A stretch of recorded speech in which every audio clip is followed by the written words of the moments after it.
Hal krusial apa sih ketika kita berbicara terkait dengan RT RW? DPM PTASP tidak akan pernah memberikan izin apapun soal lahan hijau untuk dieksploitasi atau dijadikan permukiman. Industri apa yang akan hadir di salah satu wilayah di Jawa Timur itu dan harus ditaruh di mana? Nah, itu harus dituangkan dalam dokumen RT RW tadi itu. Itu kalau RT RW tidak diberlakukan secara disiplin, maka tentu akan punya akses yang juga tidak sederhana.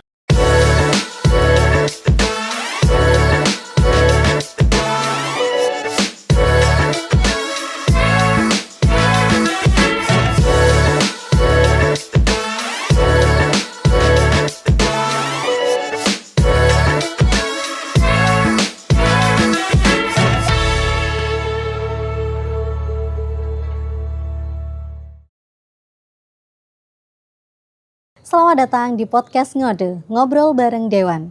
Assalamualaikum warahmatullahi wabarakatuh. Salam sejahtera bagi kita semua. Bersama saya Siva Mutia yang akan membersamai para pemirsa setia dalam beberapa waktu menit ke depan. Nah, kita di sini akan ngobrol-ngobrol santai tapi edukatif dan juga ngobrol-ngobrol hangat tapi juga menyenangkan.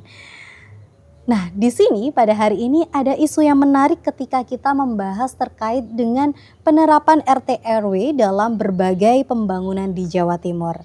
Kita tahu bersama ya, dalam beberapa tahun terakhir ini kita menyaksikan pembangunan di Jawa Timur itu berkembang begitu pesat. Kawasan industri itu terus tumbuh, pembangunan infrastruktur semakin masif dan investasi dari berbagai sektor terus berdatangan. Namun, di balik pesatnya pembangunan tersebut, muncul berbagai pertanyaan penting di kalangan masyarakat. Kita sering sekali mendengar polemik mengenai alih fungsi lahan produktif yang dialihfungsikan misal menjadi kawasan industri atau kawasan perumahan. Nah, konflik pemanfaatan ruang di wilayah pesisir juga hingga pembangunan yang dianggap tidak sepenuhnya sejalan dengan rencana tata ruang yang telah ditetapkan.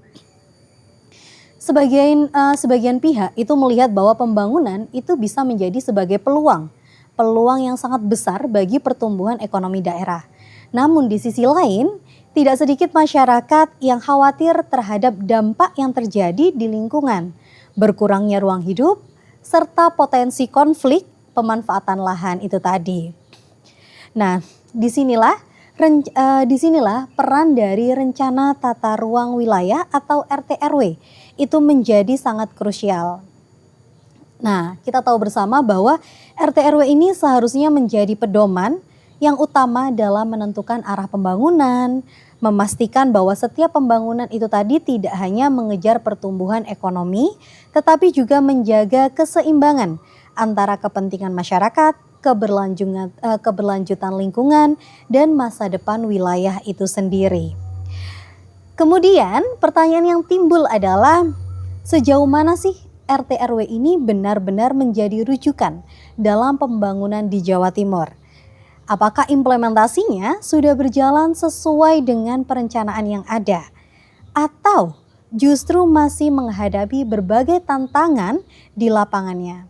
Untuk itu kita akan menjawab bersama di berbagai pertanyaan tersebut pada podcast kita pada sore hari ini.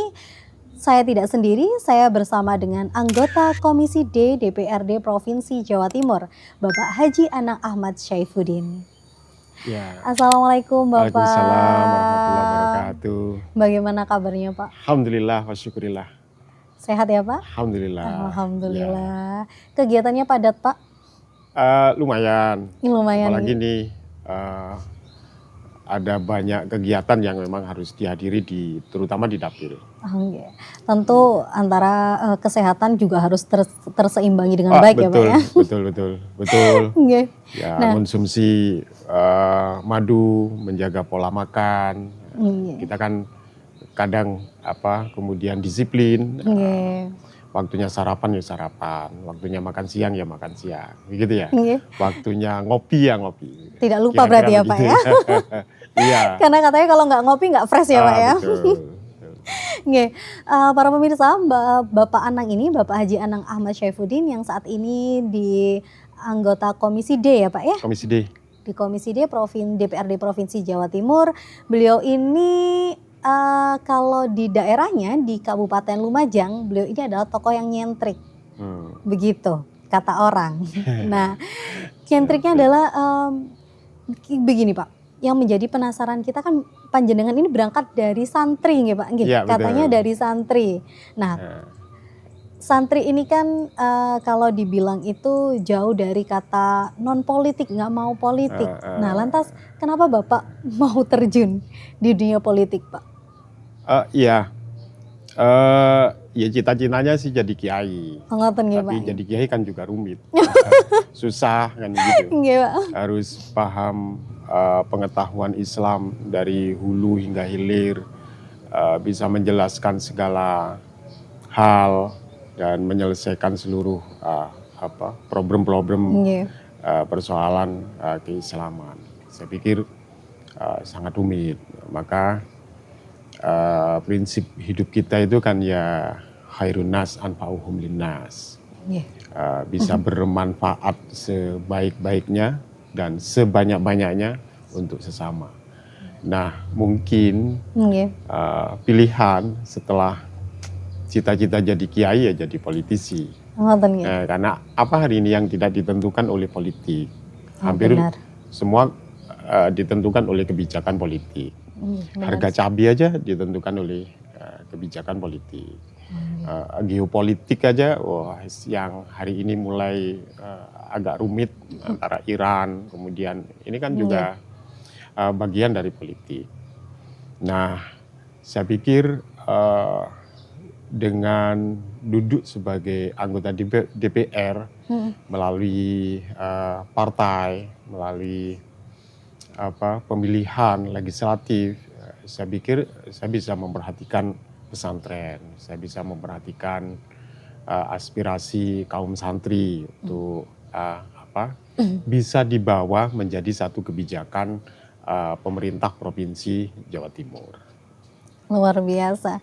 Berarti bukan berarti santri itu tidak mau politik, anti politik gitu nggih jenengan nggih. Tidak anti politik, tidak boleh. Justru dari ini bisa menjadikan jembatan untuk menyuarakan nggih Bang. Betul. Ada dulu presiden pada 99 kita punya presiden yang santri, yang kiai, Gus Dur. Jadi sebelum-sebelumnya Kiai Wahid Hasyim itu memimpin jadi Menteri Agama di usia yang sangat muda. Kemudian ada banyak tokoh-tokoh santri yang berkelindan di lingkungan politik, baik itu di birokrasi, di politik, ya di politik praktis pokoknya. Ada Kiai Haji Agus Salim yang terus berseteru dengan komunis dan seterusnya.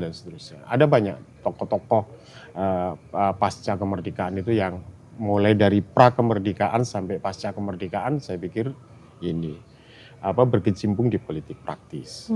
Karena memang santri perannya luar biasa di dalam kemerdekaan, termasuk misalnya resolusi jihad yang kemudian melahirkan pertempuran 10 November di Surabaya. Itu kan semuanya lahir dari pesantren, lahir dari kiai, lahir dari santri. Sampai ada satu fatwa, setiap laki-laki muslim maka dengan radius sekian meter berkewajiban untuk jihad melawan penjajah. Kemudian lahirlah kemerdekaan 1945.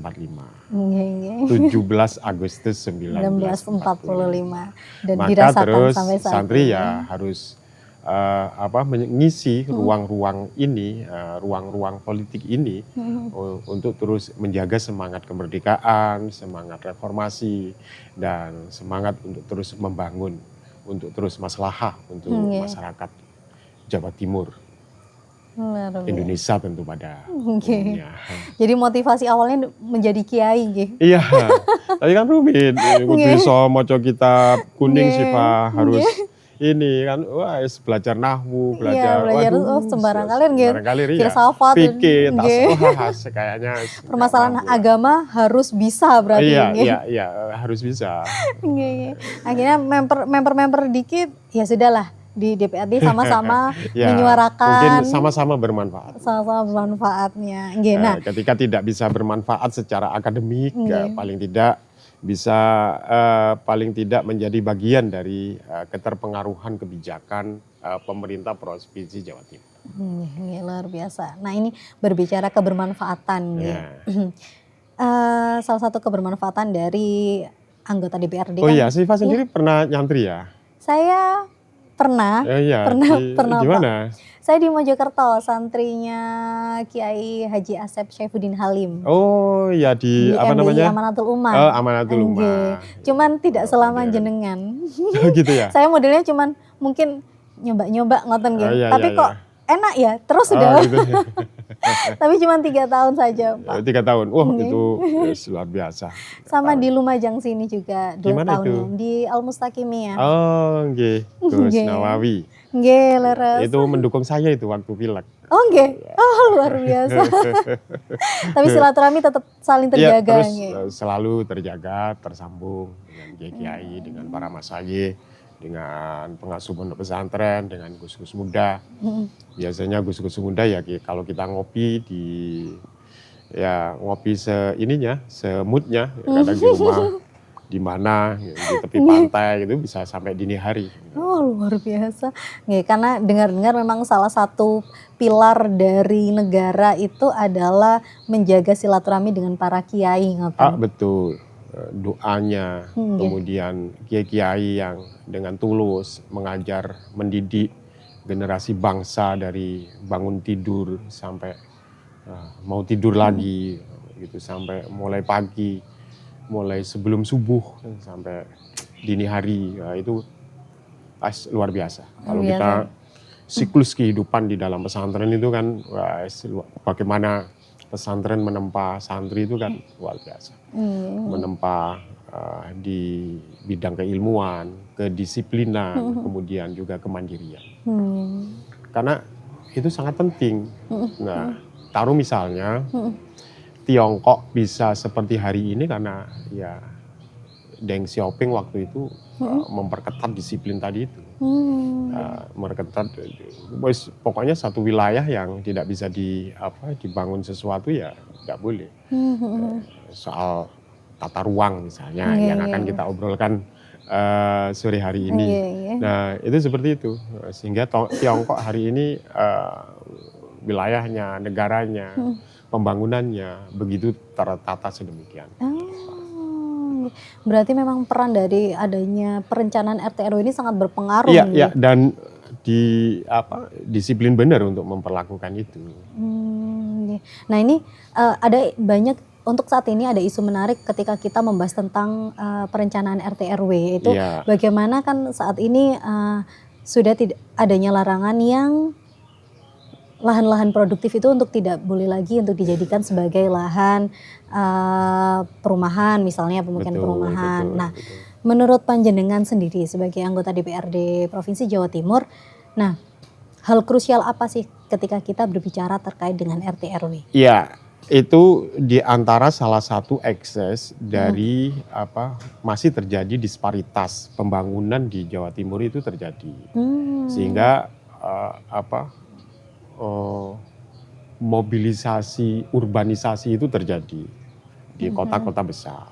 Salah satunya ke Surabaya. Orang ingin mengais rezeki di Surabaya. Sehingga ada penumpukan permukiman di Surabaya, penumpukan orang di Surabaya karena dianggap Surabaya adalah kota besar yang menjanjikan pekerjaan, yang bisa akses ekonomi mudah, mau bekerja apa tersedia, mau jualan apa juga bisa laku kira-kira begitu. Maka kemudian pilihannya mereka harus tinggal di Surabaya. Nah, coba kalau misalnya terjadi satu kesempatan yang sama di berbagai daerah. Orang Lumajang juga bisa bekerja di Lumajang, punya akses ekonomi di Lumajang, pertaniannya bagus, kemudian pariwisatanya bagus, di Jember, di Banyuwangi, di Malang, dan seterusnya, maka tentu tidak akan terjadi proses urbanisasi itu.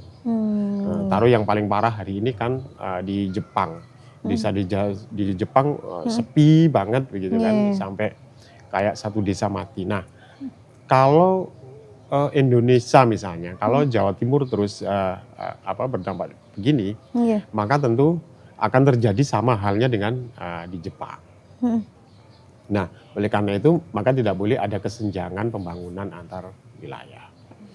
Wilayah selatan, wilayah Tapal Kuda, wilayah pesisir selatan, wilayah Pantura, wilayah Mataraman, wilayah semua wilayah harus terbangun dengan adil dan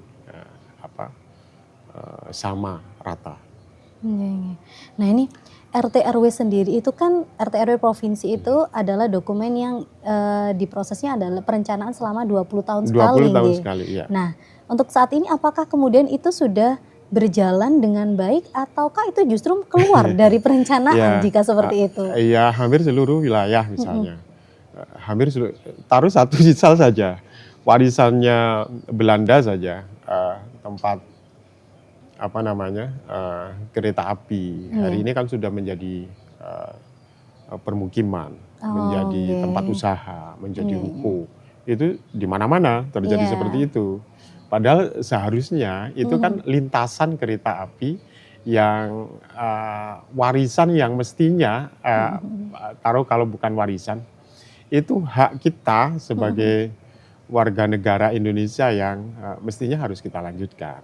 Bayangkan kalau misalnya ada kereta di Lumajang contohnya, ada kereta api dari Pasirian sampai ke Kelaka misalnya, itu kan bisa jadi salah satu jalan angkutan pasir yang menuju ke luar kota, sehingga tidak terjadi kerusakan jalan di berbagai daerah, jalan-jalan kecamatan, jalan kabupaten, jalan desa kan akibat angkutan pasir jadi rusak semuanya. Nah, kalau itu dimanfaatkan begitu kan. Kemudian ada banyak wilayah yang seharusnya menjadi wilayah pertanian, karena satu kebutuhan misalnya, itu ya akhirnya jadi pemukiman. Apalagi ada program pemerintah RI misalnya 3 juta, menyediakan 3 juta perumahan untuk masyarakat miskin. Masyarakat yang belum punya rumah. Nah, tentu itu kan juga butuh wilayah yang mana harus dibangun atau disiapkan untuk pemukiman itu. Makanya kadang bisa keluar dari perencanaan RT RW itu. Makanya kalau kita bisa disiplin, berkehidupan disiplin, semuanya disiplin, saya pikir hal-hal yang seperti itu bisa teratasi. Ya, penyelenggaranya disiplin, masyarakatnya disiplin, ya kira-kira begitu sih Pak. Saling bekerja sama. Saling bekerja sama. Nah, karena kan begini apalagi ketika kita melihat bencana-bencana tahun lalu, bagaimana di Sulawesi, hampir seluruh wilayah di Indonesia itu mengalami bencana. Otomatis itu kan karena bencana itu bukan sesuatu yang rekayasa atau perencanaan dari manusia kan, Nah, kemudian apakah itu juga menjadi dampak dari RT RW yang tidak terlaksana dengan baik? Kalau perspektif santri itu jangan sampai Tuhan lebih dulu menegur kita atas perilaku kita, kan begitu? Kayak lagunya Ebit berarti. Kan begitu. Benar-benar. Baru ketika ada musibah, Tuhan mengasih musibah terhadap kita, kita baru ternyata kita telah memanfaatkan lahan yang salah, telah mengeksploitasi lahan yang salah. Nah, itu kan menjadi problem yang serius hari ini harus disikapi oleh kita semua, terutama ya pemerintah, kita sebagai DPR terus kontrol untuk tata ruang yang memang benar-benar ideal. Nah, kalau dari langkah terdekatnya dari anggota DPRD Provinsi Jawa Timur dalam RT RW, penerapan atau perencanaan RT RW sendiri itu bagaimana? Soal misalnya alih fungsi lahan. Nggih. Alih fungsi lahan itu memang harus disiplin. Kata kuncinya memang di disiplin tadi Disiplin itu. nggih. Disiplin itu tadi Nggih. DPM PTASP tidak akan pernah memberikan izin apapun soal lahan hijau untuk dieksploitasi atau dijadikan permukiman. Nah, kemudian pertambangan misalnya. Nah, itu harus benar-benar disiplin. Mana wilayah yang boleh ditambang dan mana wilayah yang tidak boleh ditambang. Nah, itu kan bagian dari ini ya, kedisiplinan tadi itu yang harus benar-benar ketat diterapkan di Jawa Timur. Apalagi kawasan-kawasan industri. Kadang kita kan melihat sesungguhnya di mana sih tempat-tempat industri itu harus didirikan. Kalau di berbagai wilayah kan kita melihat itu. Kalau kita ke Pasuruan misalnya itu kan ada satu kawasan yang industri-industri besar di situ berdiri. Kemudian di Sidoarjo, kemudian di mana Lamongan, kemudian di Mojokerto, gitu ya. Nah, taruh di dapil saya misalnya di Lumajang, itu kan sepanjang kadang saya juga ini tata ruangnya seperti apa ya? Ke wilayah Senduro misalnya, ada banyak perusahaan-perusahaan kayu besar. Ke wilayah Tempeh misalnya, sepanjang jalan ada perusahaan-perusahaan kayu juga besar. Ke wilayah utara, mulai Kedung Jajang, Kelaka, sampai Ranuyoso itu juga berdiri perusahaan-perusahaan besar. Nah, seakan-akan tidak ada satu kawasan industri yang tertata dengan baik. Oh iya benar. Andai kata itu memang dikelola kemudian dijadikan dalam satu wilayah seperti yang di Pasuruan, Bangil nggih, Gresik nggih. Nah, itu kan kemudian akan lebih indah dan juga untuk kayak kalau berbicara tata ruang kan tidak lepas dari adanya limbah dan lain sebagainya. Iya betul, ipalnya dan seterusnya. Problemnya banyak, kompleks. Kompleks ya. Modelnya kalau orang lagi sakit itu kritis, complicated gitu. Iya, ada tumor, ada panu juga kan. Kira-kira begitu sih, Pak. Nah, hal krusial apa yang menurut Bapak yang harus disoroti di RT RW itu sendiri, perencanaan ataupun realisasi dari RT RW itu sendiri? Ya, kita kan sesungguhnya secara awam pun bisa melihat bagaimana wilayah itu harus termanfaatkan sebagai apa. Misalnya, kita ini butuh ketahanan pangan, maka butuh lahan pertanian yang luas, yang cukup. Maka berapa kira-kira lahan pertanian yang harus disiapkan untuk tanaman padi? Berapa lahan pertanian yang tentu disiapkan untuk ini? Terus karena ini pertumbuhan kebutuhan manusia, seiring dengan perkembangan ekonomi yang luar biasa, juga butuh misalnya industri apa yang akan hadir di salah satu wilayah di Jawa Timur itu dan harus ditaruh di mana, dikonsentrasikan di mana, di wilayah di mana. Nah itu yang secara awam pun sesungguhnya kita kan sudah bisa mencerna. Nah itu harus dituangkan dalam dokumen RT RW tadi itu, sehingga ke depan ada roadmap untuk pembangunan ekonomi Jawa Timur ke depannya. Jadi apalagi kalau ini pembangunan secara makro ya, pembangunan secara makro Jawa Timur ke depan. Tapi kalau misalnya saat ini kan kita lagi maraknya MBG nggih Pak nggih. Yang terus-terusan kayak misalnya petani ayam, petani ini dan lain sebagainya, juga tumbuh-tumbuhan, buah-buahan kan otomatis kita juga ya itu tadi memerlukan tata ruang yang memang bisa untuk mereka itu tidak habis-habisnya. Karena kan setiap hari kita memerlukan itu, setiap hari memerlukan itu begitu kan ya Pak ya. Jadi memang perlu sendiri untuk kawasan-kawasan. Itu kan program pemerintah yang ingin mengorganisir kebutuhan makan masyarakatnya. Diorganisir oleh negara, diorganisir oleh pemerintah, begitu kan. Sehingga apa kebutuhannya. Ternyata kita bisa memenuhi kebutuhan kita sendiri dari tanah kita sendiri. telurnya, dagingnya, ketersediaan pangan kita cukup untuk kebutuhan masyarakatnya. Kira-kira filosofi MBG itu seperti itu. Maka tentu akan tumbuh perekonomian di persekitaran, di mana SPBG berdiri. Di situ petani bisa palawija juga bisa masuk ke situ. Kemudian petani buah-buahan juga bisa masuk ke situ. Kemudian daging juga, pala peternak juga bisa masuk ke situ. Juga beras juga pakai beras kita yang hari ini sudah mulai diorganisir oleh Bulog. Nah kan otomatis seperti itu kan terdampak dari perencanaan tata ruang yang bagus ya Pak ya. Pasti. Iya kan. Bagaimana kalau tersistem Nah, dengan baik dan rapi ya Pak. Ya. Berarti ini pembahasan terkait dengan RT RW sendiri itu sebenarnya luas sekali ya Pak ya. Sangat luas sekali. Jawa Timur juga urbanisasinya luar biasa. Nah itu kalau RT RW tidak diberlakukan secara disiplin, maka tentu akan punya akses yang juga tidak sederhana, ya di sembarangan untuk mendirikan perumahan, mendirikan perusahaan dan seterusnya tidak sesuai dengan RT RW. Saya pikir ya itu akan menjadi problem yang sewaktu-waktu akan berdampak terhadap kita masyarakat Jawa Timur. Nah lantas Pak, bagaimana Pak pemerintah daerah ini menjaga keseimbangan antara kebutuhan investasi dan juga pembangunan ekonomi dengan pelindungan kawasan lingkungan tadi serta lahan-lahan produktif?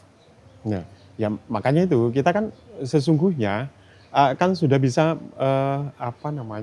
kebutuhan untuk ketahanan pangan kita berapa. Nah, itu kan sudah bisa dirumuskan. Dan kemudian luasan wilayah kita seberapa? Investasi yang kita butuhkan di satu wilayah itu apa? Begitu kan? Dan kebutuhan luasannya berapa? Dan itu harus tertuang secara disiplin di RT RW tadi itu.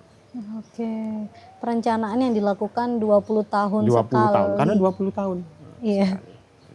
Berarti ini apa yang kita jalankan saat ini, apa yang ada saat di Jawa Timur saat ini sudah direncanakan di 20 tahun yang lalu. Beberapa tahun yang lalu. Dan kemudian ketika misal nih Pak ya, karena kan namanya rencana itu pasti ada terjadi dan tidak terjadinya. Apalagi kalau misalnya kita berhubungan dengan ya tadi seperti aktivitas human error dan kemudian apalagi dengan dampak-dampak seperti bencana dan lain sebagainya gitu. Nah, solusi sendiri Pak ketika RT RW itu tidak terlaksana dengan baik? Ya memang harus ketat sudah terjadi gitu. Sudah terjadi. Nah itu ya harus benar-benar disiplin tadi itu sih Pak. Disiplin. Saya kembali pikir ke disiplin. Semuanya kembali ke disiplin. Penyelenggaranya disiplin, kemudian semua stakeholder harus menerapkan disiplin itu. Saya pikir itu sih. Iya, tapi susah ya Pak ya kalau menerapkan disiplin. Ya begitulah. Tapi itu satu keharusan, satu keniscayaan yang harus dilakukan. Kalau kita ingin menjadikan satu wilayah yang benar-benar maju, benar-benar modern. Karena kita bisa lihat bersama Pak, bukan hal yang tabu karena masyarakat ini kan semuanya sudah bisa mengakses media sosial ya Pak ya. Bukan hal yang tabu kemudian jika di beberapa tempat itu tidak melakukan disiplin sehingga misal kebocoran perizinan, kemudian dan lain sebagainya, AMDAL yang tidak baik dan lain sebagainya. Itu kan hal-hal yang bagaimana ya Pak ya? Hal yang krusial tapi susah juga ini Pak untuk dihentikan gitu ya Pak ya kayaknya. Tidak juga sih, good governance itu kan menjadi satu keharusan, menjadi satu kebutuhan yang terus menjadi wilayah kontrol kita. Saya pikir pasti kita semuanya punya kesadaran bersama bahwasanya Jawa Timur ini harus maju. Jawa Timur ini harus terus bertumbuh dan berkembang menjadi gerbang Nusantara. Nah, oleh karena itu, karena cita-cita kita bersama menjadikan Jawa Timur sebagai gerbang Nusantara, maka tentu disiplin menjadi salah satu keharusan, menjadi salah satu komitmen kita semuanya.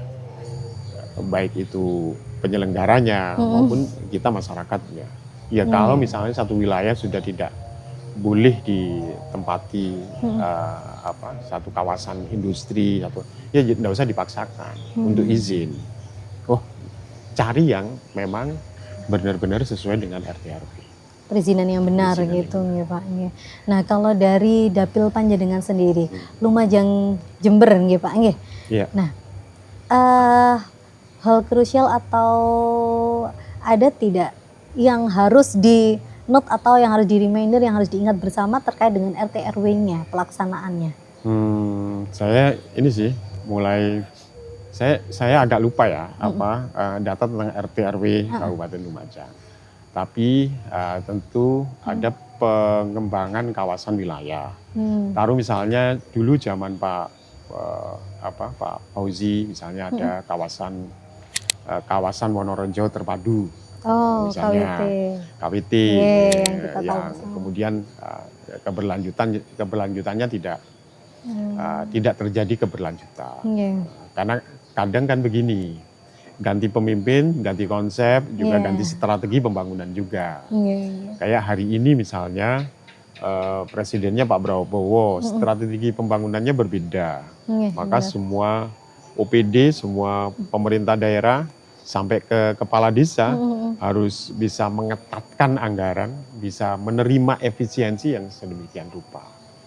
Dan mungkin tujuannya adalah untuk meningkatkan PAD sebesar-besarnya untuk daerah.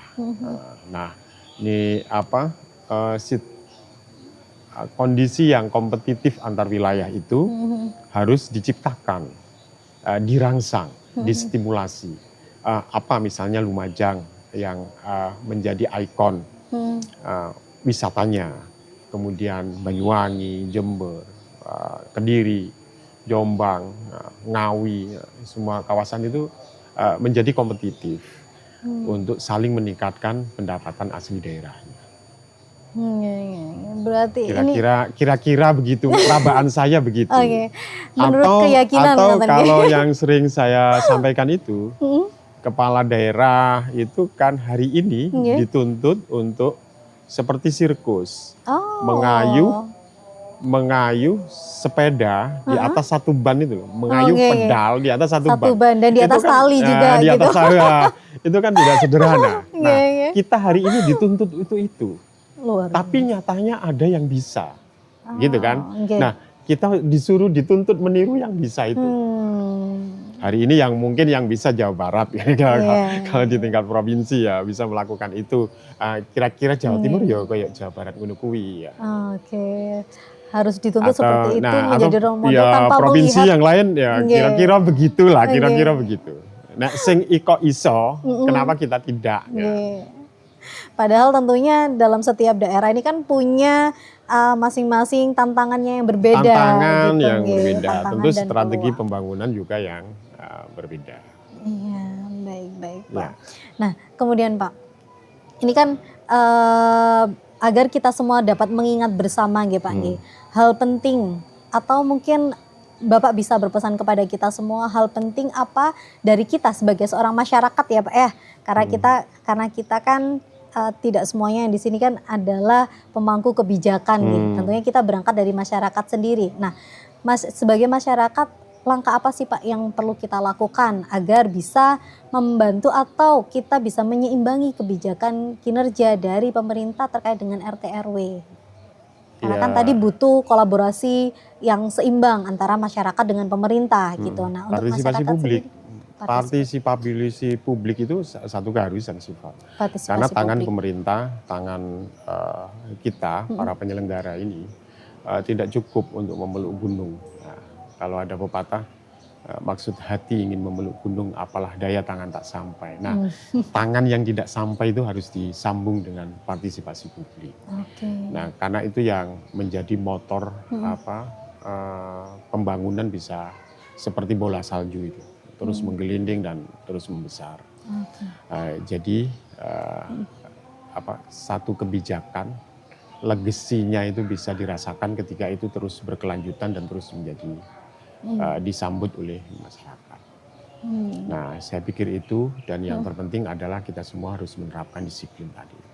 Disiplin ya Pak ya. Ya, Poin yang paling utama poin yang paling utama. dari semuanya agar dapat terjalan dengan baik itu Ya, ya Pak. dalam segala kehidupan, baik Segala kehidupan. pribadi, keluarga, maupun kehidupan publik. Nah, kira-kira begitu. Iya. Sepengetahuan saya.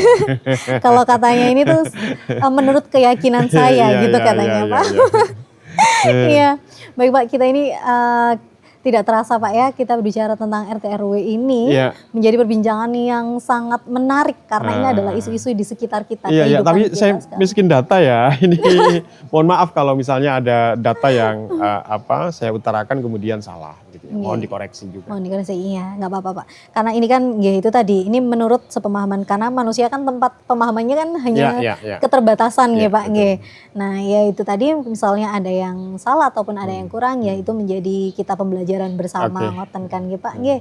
Nah kita sebenarnya banyak sekali isu-isu terkait dengan RT RW, akan tetapi jika kita bahas di sini pada hari ini tentu 1 atau 2 jam itu tidak akan cukup kita mengulik bagaimana RT RW itu menjadi sebuah perencana yang dapat membangun kesejahteraan suatu provinsi atau suatu daerah. Nah kita akan bertemu di episode-episode yang lainnya. Pada saat ini kita akhiri cukup sampai di sini. Terima kasih Bapak Anang sudah berbagi bersama kami. Sama-sama. Ya. Rasanya kita bisa belajar dengan ngopi ya Pak ya. Boleh. Baik Bapak, terima kasih, jaga kesehatan selalu Bapak. Insya Allah. Ya. Karena agendanya sangat padat tentunya ya Pak ya. Betul. Dan juga para pemirsa semuanya jangan lupa jaga kesehatannya. Dan juga jangan lupa untuk selalu ikutin konten-konten dari Ngode, Ngobrol Bersama Dewan. Saya bersama Siva Mutia mengucapkan terima kasih atas segala partisipasi dan perhatiannya. Mohon maaf apabila ada salah kata. Wallahu muwaffiq ila aqwamit thoriq. Wassalamualaikum warahmatullahi wabarakatuh. Salam sejahtera bagi kita semua.